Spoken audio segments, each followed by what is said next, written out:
Hello guys! Di kaya rin na naman nga ho, ang tagapagmana ng tatay at ng mama. And for today's video, ay di ko makikita nyo nga ho, ay busy ang mga tao din sa amin sa pagluluto. Ay paano nga ho ay may padispidida. At kapag nga ho may padispidida, ay ang ibig sabihin nga ho, ay di may aalis na sa bahay ni kuya. Charit! Pero bago nga ho yun, ay di aring nga ho, isinat ko muna uli ang camera nung ako'y nagising. At syempre medyo vlogger tayo, kaya naman nga ho medyo scripted ang ating pagising ngayong umaga. Ba, tanghali na pala. Sa tunay din naman nga ho, ay kakagising ko din lamang dyan dahil sobrang init nga ho ng aking pakiramdam. At pagka-check ko naman nga ho ng oras, ay alas 12 na pala. Ngayon ding araw nga din ho pala nagkataon na wala nga hong kuryente din. Simula nga ho alas 6 ng umaga hanggang alas 6 nga ho ng gabi. Kaya naman nga ho nung ramdam kong medyo mainit na ang dugo sa akin, ang mama ay di aring nga ho at ako'y bumangon na.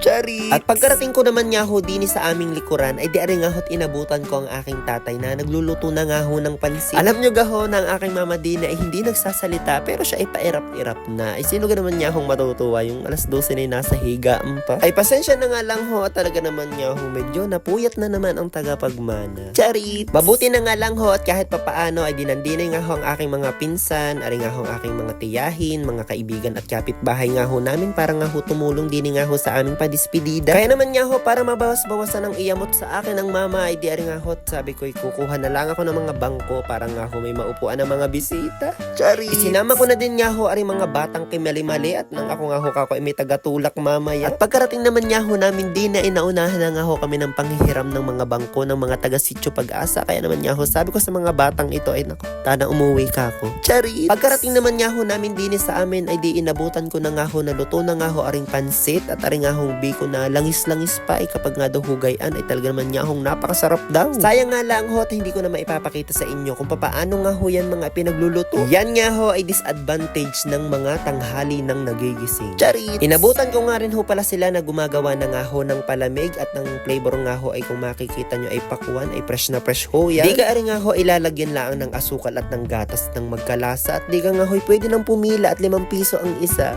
Charit! Pagkatapos naman nga ho noon ay di sinimulaan na nga hong lutuin aring nga hong mga pang-ulam. Kaya naman nga ho sabi ko sa aking kuya ay di buksan niya na nga ho ang mga dapat buksan at gayatin na nga ho ang mga dapat gayatin at yun nga ho ay mga panglahok doon. Charit! At dahil nga ho siya na rin naman ang naggayat ay di kakoy siya na rin ang maglagay din sa may tulyasi. Kabilin-bilinan ko nga lang ho kako dahil first time niya na sumama din sa vlog ko ay wag naman masyadong magpa-obvious kaya naman nga ho kung makikita niyo hindi naman niya natingin sa camera.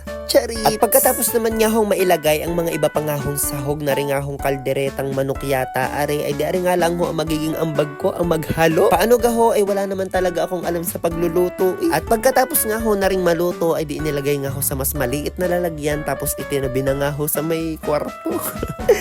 Charit! Ngayon nga ho ay nauunawaan ko na kung bakit nga ho yung mga karne ay inilalagay nga ho sa mga kwarto-kwarto. Dahil nga ho nung bata ako, yun nga ho ang mga usual na nakikita ko sa mga handaan. Ano nga ho talaga ang purpose ng paglalagay ng karne sa kwarto? Paki-comment naman nga ho ako. Charit! At pagkatapos naman nga ho maluto ang lahat ay diari nga ho at naghain na rin sila. Mga simple din lang naman nga ho ang inihanda na rin aking pamilya. Pero panigurado naman nga hong mabubusog din ang mga bisita. Ay kung maswerte-swerte at maraming matitira ay baka makapag-shower pa.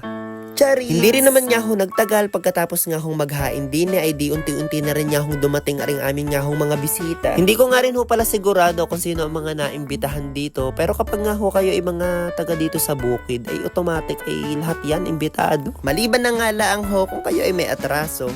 Charit! Pero sa palagay ko nga ho, pagkatapos ko nga ho mapanood aring mga video ay mga puros kamag-anak din laang naman nga ho namin ang nagpunta. Dahil sa tunay nga ho, pagkatapos na maghain din at maghakot nga ho ako ng upuan eh ako'y madaling-madali na rin nga hong umalis dahil nga ho ako'y may birthday yan pa napupunta. Kaya naman nga ho, nagbili na lang ako din sa aking mga kapatid na mag-video-video nga ho kakot ng aring nga ho aming mga bisita ay di maisama ko sa aking vlog at nang makita kung sino ang magsasharon ko neta. Charit! Ay di shoutout na nga lang ho din sa aming mga naging bisita. Ay sana nga ho ay nabusog kayo, dini nga ho sa aming simpleng padispedida. Charit! At nung kinagabihan na nga ho ay di aring nga ho dumaretso muna ako din sa aming gym at paano gahuman din ay may mga palaro. Kami rin naman nga ho mga SK ng aming barangay ang pasimuno nga ho sa ligang ito kaya naman nga ho kami na rin ang nagtutulong-tulong para nga ho masimulan at nang matapos na nga ho. At dahil low budget nga po tayo for today's video ay di aring nga ho at sinaklolohan tayo ng SK chairman ng Putikan Kabulo. Charit! Ay siya, ay di hanggang dito na nga lang po muna ulit ang vlog nating ito. Ay di salamat na nga lang po muna ulit sa panonood. At kung hindi pa naman nga ho kayo naka-follow ay di pa-follow na rin naman nga ho ako. At kung di man nga ho nakakahiya, ay di pa-share na rin naman nga ho ng vlog nating ito. Charits! Ay paano? Ay di sa isang araw na lang po ulit ha. Arurut!